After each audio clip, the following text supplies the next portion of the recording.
North Member of Parliament, Honorable James Gakuya, and Kibra Member of Parliament, Honorable Peter Orero. Gentlemen, many thanks for staying on with us. Now, we cannot analyze the state of the nation without analyzing the political situation in the country. President William Ruto is, of course, on a U.S. tour to sell the country to the world, quote unquote. However, when you take a look at the front page of the Standard newspaper, and that forms the basis of the conversation this morning, Ruto versus DP, return of Tanga Tanga. So Deputy President Rigathi Gachagua yesterday made a series of top-over rallies at a time that his boss is cutting trade deals in America. Gachagua's message to his supporters was that he is in government to stay and that his shares are intact. A feeling of deja vu is imminent as the country is being treated to a season 2 of the Kieleweke versus Tanga Tanga politics. The story continues on page 4, but take a look at the Daily Nation as well. On the top page there, Gachagua opens a Pandora's box. So the Deputy President's recent call for the adoption of the one man, one vote, one shilling mantra has opened him up to a lot of attacks by politicians from nowhere other than his Mount Kenya backyard, people who ordinarily would not be taking him on publicly. And this has lifted the loom on a looming rebellion in the Mount Kenya region that may lead to the isolation of the DP within the ruling alliance. So let's bring in Honorable James Gakuya. A lot is making headlines on this, and of course fueled by speculation, by the lack of communication that Kenyans are receiving. But what do you make of that top page of the Standard newspaper? Is Kenya witnessing a return of Tanga Tanga? Has the Deputy President essentially lost his powers and position in the Kenya Kwanza government? Thank you very much. And coming to the concern, it is obvious that in politics, mergers and corrections are always there. Sometimes they abide, and sometimes they don't abide. What matters is the commitment on a certain political alignment and memorandum signed during the beginning of the journey toward this particular election. And as matters concern the head of state and the deputy president, to me, I would say politics is obviously never permanent. You had usually there is no permanent enmity and there is no permanent friendship in politics. And we all understand how the relationship between the former head of state, Honorable Uhuru Muigai Kenyatta, and his deputy, how it started. It commenced after the entry of the one known as Baba, or Honorable Raila Odinga. And when he joined the House, then it was obvious, because we know obviously that he was not comfortable to live in the loom together with William. And therefore William realized that in fact he's in cold. Today, we have witnessed the comeback and the new relationship between the head of state and the same Baba. And we have no problem with that. But what matters is that are the commitments of the original marriage between William Ruto and Rigathi Gachagua going to persist in the same environment it was right from the beginning. The jitters always comes, and whenever you find a smoke somewhere, you must expect a fire coming up. And this is the situation we are in. I am not in any point guessing any follow-up, but politics is politics, and you must read between the lines. And when you find a situation where, from within the party, and especially the UDA party team, you find people who are very close friends of the president, the head of state, start attacking the deputy president from his backyard.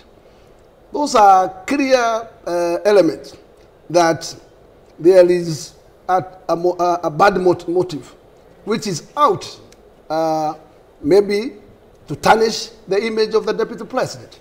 And therefore, as the supporters of the deputy president must stand firm to know whether we are still at the right commitment as originally was, or whether there is a motive to fight him politically. And in this case that we are saying, we only what we need to hear and what we need to know. We don't care about the new friends coming in, and we are not against that. But is our commitment right from the beginning still stands, or do we have a different concept that we will still find Gachagua to go the same route that William went? And that is where we are saying earlier the better, because the indicators are there to know what is the position. And if the position is somehow different, then we start planning, because politics is plan smart. And I want to go to Orero shortly. However, very briefly, you defend Gachagua very strongly. You take a look at an article of The Nation there. He actually terms his detractors in the Mount Kenya region as traitors, especially those who've opposed his championing of the one man, one shilling revenue allocation formula. However, the DP made a U-turn on this issue. It is the very same deputy president that rallied Mount Kenya leaders against supporting this decision, which was actually fronted by somebody from the Mount Kenya region, former President Uhuru Kenyatta. So, this is politics, and it looks like the more things change, the more they remain the same. The DP made a huge U-turn on this. Would you be surprised then that, there's people in Mount Kenya who would oppose him? One thing I would say, even the current president, William Ruto, opposed BBI in one way. But that does not mean the whole document of BBI was wrong. It was only that actually within that particular concept of the BBI, there was inside it, there were some areas that were knife, and that is what was opposed. In this case, I would also say, the deputy president never any single date opposed one man, one shilling, one vote. It's only that we opposed the document in the way it was, because the document had other areas that we could not allow the document to pass through by. But I am not single day I can be able to quote the deputy president stating that he's against one man, one shilling, one vote. And you're very right on that. However, in his support, he said we do not need a referendum to pass this in BBI. We can do this in Parliament when we are the majority. And that's the situation now. Kenya Kwanza is the majority. We have Mount Kenya leaders in huge positions in government. Why has it been difficult? Is my biggest question why it was not given support during the NADOC negotiation. Because considering other political interest in NADOC, the 1 man, 1 shillings was a big issue, and was an issue to be discussed at that level. Considering how critical it is, and the manner in which sometimes it brings what we call fire. So if that matter could be part of the NADOC and sorted at that point, that would be the best way. But taking this particular matter to the House sometimes will be divided. And the reason is political. Because you realize even William Ruto does not want to lose those regions that are actually benefiting in the current situation. You still need them.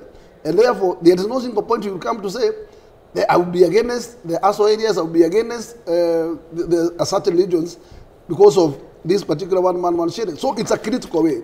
And that is the reason why I always state very clear. It does not mean 1 man, 1 shilling is only beneficial to one community, which is the Mount Kenya community. It can be beneficial to all those other communities that are majority. We have Kampa with the numbers, we have Ruyas with the numbers, we have Rules with the numbers. So in such a scenario, if this particular 1 man, 1 shillings it comes to action, it is not out just to manifest benefit only a single community. In fact, the conversation is that it could even disenfranchise the Mount Kenya region. But Mheshimiwa Orero, let's come to you. Now, in one of the many interviews that Deputy President William Ruto did in the run-up to the general elections, he vowed that he would never allow his deputy to be humiliated by junior staff like he was in the previous administration. In fact, he said in writing, there are responsibilities my deputy deputy will carry. I want to promise my deputy that he will be a very busy person. Barely 2 years down the line, and these are the headlines we're seeing. The battle lines have begun. There's 2 factions in the Mount Kenya region. What are you making of the fact that while all this happens, the president has been quiet? Let us go back. Let us retrace when Gachagua was being appointed as the running mate of the William Ruto.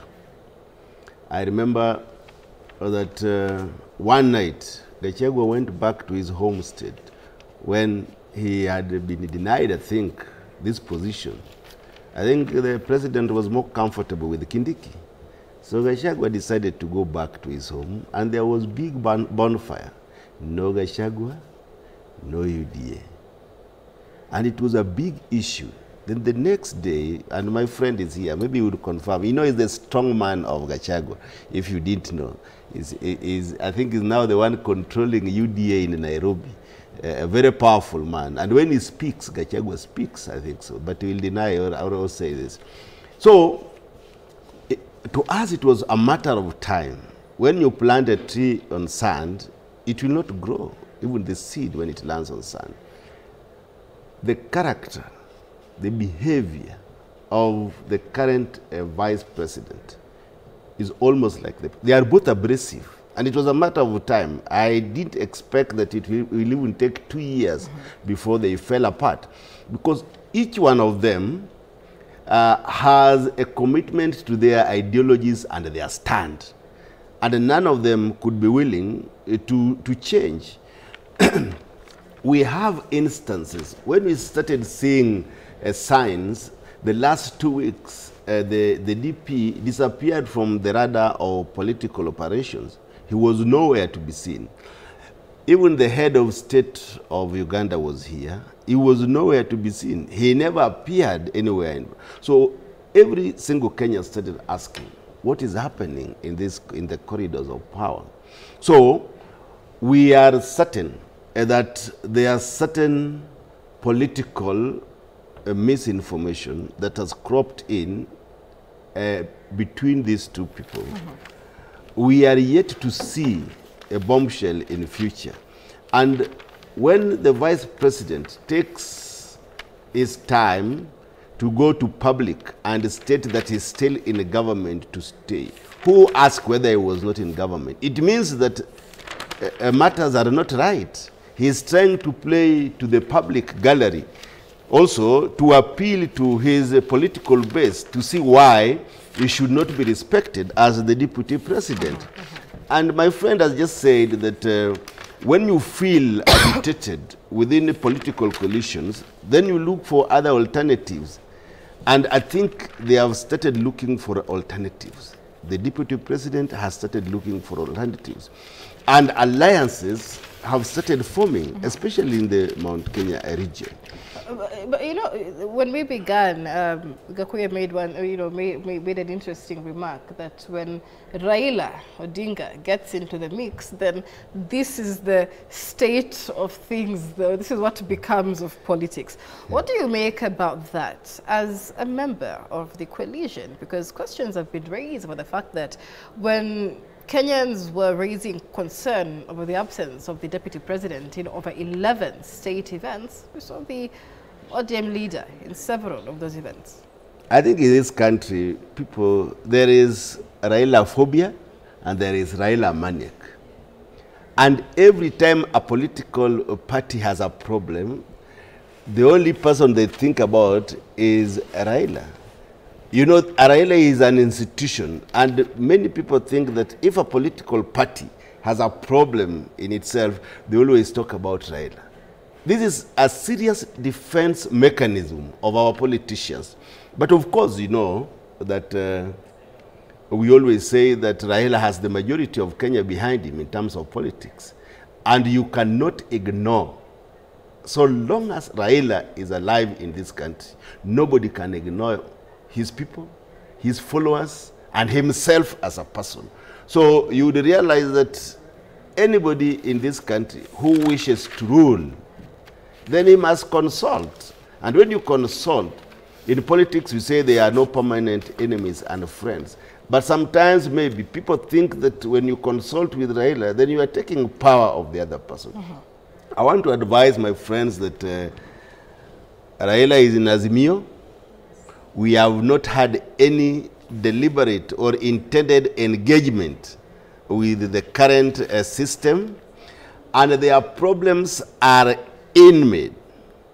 They have a problem that they should solve internally. We have young people. In fact, I was reading, was it yesterday, when my friend said that one of them is like a toto is put on the table. Am I quoting you right? So I'm quoting what he said, that one of the leading proponents of the president and one of the leading critics of the deputy president from the Mount Kenya region, my friend Gakuya said, is like a toto is put on the table. So it means that they know their source of the problem, but they are using diversionary tactics to implore upon Kenyans that it is Baba who is causing this problem. I think they need to remove Baba's name because they know the source of the problem. He is here. He can tell you because he's the big man behind Gachagua.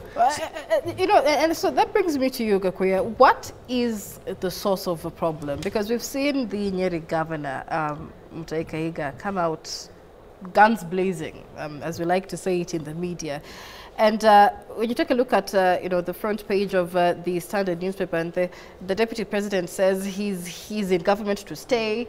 His shares are still intact to the government. And so Mutahi Kahiga took issue with the fact that while in Nyanza at some point, President William Ruto termed the shareholding remarks as primitive. And the Mount Kenya region, or supporters of the deputy president, took issue with this. Now, Kahiga also went on to say that we went into this marriage based on trust, but the other group is not keeping its part of the bargain. What part of the bargain is this when we've seen the Mount Kenya region largely represented in key, you know, crucial committees in Parliament, you know, the Council of Governors, the Deputy Presidency?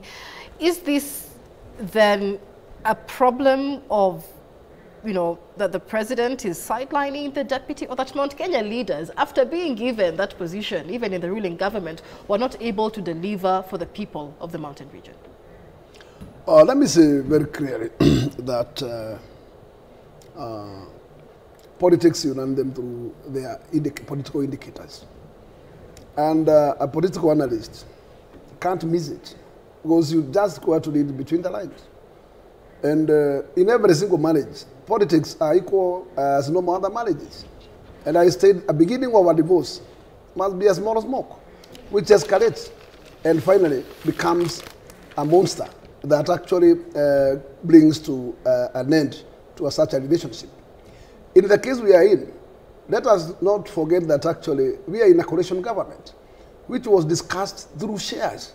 And therefore, you cannot at any single stage say shares are not an issue in this particular regiment of this coalition.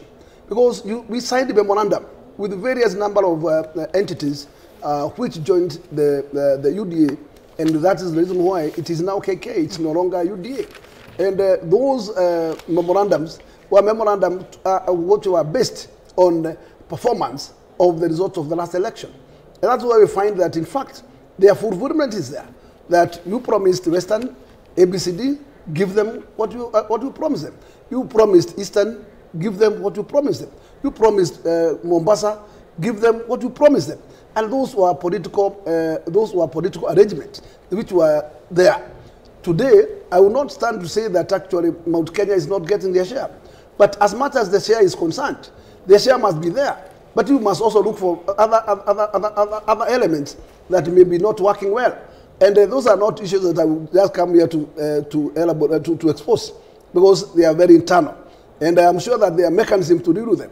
Because the head of state, it has not come to a point where they cannot see an eye with the deputy president. So anything that may accruing is a matter that can be discussed internally and it can get resolved.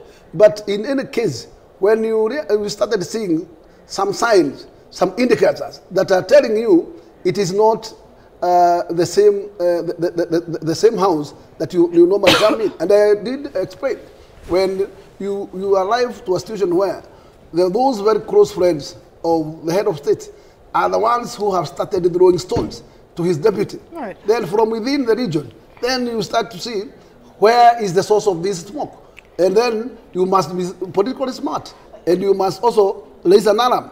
If the alarm, the situation cannot change, then you should plan yourself. There seems to be an element of entitlement on the camp of the deputy president. If the remarks of other leaders from the Mount Kenya region are anything to go by, the Kirinyaga governor and chair of the Council of Governors, Anne Waiguru, on her X account just the other day, hit out at the deputy president of what she termed as personalization of public offices. And so she says that leaders should not personalize offices to the extent that it becomes taboo for anyone else to express ambition to occupy them, even if that somebody else is from that same region. And if the deputy president's quest is a quest for the unity of the Mount Kenya region, then should it be that it is only him who can unite the Mount Kenya region? And before you respond, here's what the deputy president said just the other day. He says, I am not very clever, but I'm not stupid. I made a decision as a senior-most leader in Mount Kenya to unite everyone, irrespective of where they voted. I am here again proposing the one-man, one-shilling vote. Anybody who opposes it from our region is just a traitor. I would just be very clear and very categorical on this. We have different fashions, because last time we approached an election where we had those who were in Azimio from the same region of Mount Kenya, and the last time they were in the Muru 3, and we personally myself, I was very okay with them, because they have their right, they have their freedom to mingle, and they have their right also to express their areas of concern. But this does not mean if you are in the same house and you have started seeing, no, the sentiments of Waiguru are okay. But let me tell you, sometimes it's hypocritical that you have started throwing stones to your brother, whom you are working on the same government, and you are not seeing an eye from that point. And by the time that you are planning to get into that particular ship, you are together. So you must read mischief where it appears negative or looking suspect. In this case, I'm saying nobody is being shot down to bring up an ambition. But also ambitions sometimes are suspect. Because I have a scenario where I have a member of Kiharu who is my friend. But his other campaigns are questionable because he is not ready to compete with William Ruto in 2027. And therefore, our big question is, where are his ambitions heading to? If nobody can convince you that he's in this other stage campaigning for 2032, that's the succession time. Then there tells you there is a bad motive, there is a bad mechanism which is working. And this is where we are saying we cannot just watch and mute. All right, let's take a break, gentlemen. Honorable Lero, I'll come back with you on this conversation because when you take a look again at the Daily Nation, it seems to be a rebirth of the Standard. It seems to be a rebirth of the Kieleweke versus Tanga factions. I mean, just to remind you, the Kieleweke faction, in the run-up to the election, supported President Kenyatta, arguing that early campaigns and discussion about succession politics were not timely. Then the Tanga faction supported the then Deputy President, William Ruto, who criticized the government for undermining, isolating, and humiliating his second in command. And again, it just seems like the more things change, the more it remains the same. So which way forward? Will the country get the development that the Kenya Kwanza administration promised? This conversation continues after this break. Do stay with us.